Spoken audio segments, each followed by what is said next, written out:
घमंड किस बात का? महाकवि कालिदास बीच रास्ते में थे, उनको बहुत जोर की प्यास लगी। वहां एक पनिहारन पानी भर रही थी। कालिदास बोले, माते पानी पिला दीजिए, आपका बड़ा पुण्य होगा। पनिहारन बोली, बेटा मैं तुम्हें जानती नहीं, अपना परिचय दो, मैं पानी पिला दूंगी। कालिदास ने कहा, मैं मेहमान हूँ, कृपया पानी पिला दीजिए।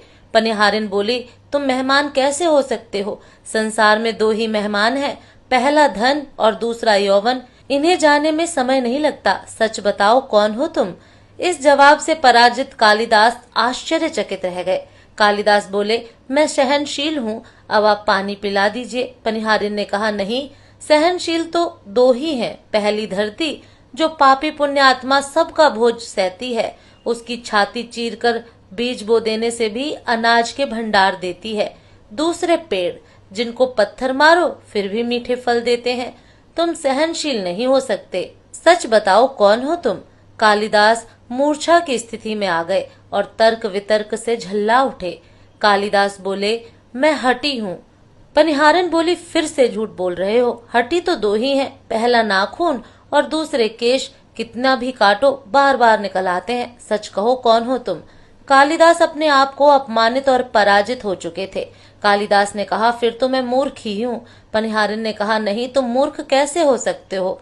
मूर्ख दो ही हैं, पहला राजा, जो बिना योग्यता के भी सब पर शासन करता है, और दूसरा दरबारी पंडित, जो राजा को प्रसन्न करने के लिए गलत बात पर भी तर्क करके उसको सही सिद्ध करने की चेष्टा करता है। यह बात सुनने के बाद कालिदास कुछ बोल न सका और वह इस स्थिति में वृद्धा महिला पनिहारन के पैर पर गिर पड़े और पानी पीने की याचना में गिड़गिड़ाने लगे। वृद्ध महिला ने कहा, उठो वत्स। आवाज सुनकर कालिदास ने ऊपर देखा तो साक्षात माता सरस्वती वहां खड़ी थी। कालिदास पुनः नतमस्तक हो गए। माँ ने कहा, शिक्षा से ज्ञान आता है, न कि अहंकार से। तूने शिक्षा के बल पर प्राप्त मान और प्रतिष्ठा को ही अपनी उपलब्धि मान लिया और अहंकार कर बैठे, इसलिए मुझे तुम्हारी आंखें खोलने के लिए ये सब स्वांग करना पड़ा। कालिदास को अपनी गलती समझ में आ गई और भरपेट पानी पीकर वे आगे चल पड़े। इसीलिए कहते हैं, विद्वता पर कभी घमंड न करें। घमंड विद्वता को नष्ट कर देता है।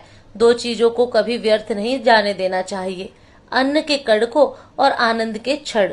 घमंड किस बात का करते हो? आप निर्वस्त्र आए थे और निर्वस्त्र ही जाएंगे। आप कमजोर बनकर आए थे और कमजोर बनकर ही जाएंगे। आप बिना धन संपदा के आए थे और इसके बिना ही जाएंगे। आपका पहला स्नान भी आपने स्वयं नहीं किया और आपका अंतिम स्नान भी आप स्वयं नहीं कर पाएंगे। यही सच्चाई है। फिर किस बात का इतना घमंड, और फिर किस बात की इतनी दुर्भावना, किस बात की इतनी खुदगर्जी? इस धरती पर हमारे लिए बहुत ही सीमित समय है और हम मूल्यहीन बातों में बर्बाद कर रहे हैं। इसलिए अभी से प्रभु की आराधना में लग जाइए। दोस्तों, वीडियो देखने के बाद वीडियो को लाइक और सब्सक्राइब करना ना भूलें। फिर मिलेंगे दोस्तों, तब तक के लिए जय श्री कृष्णा।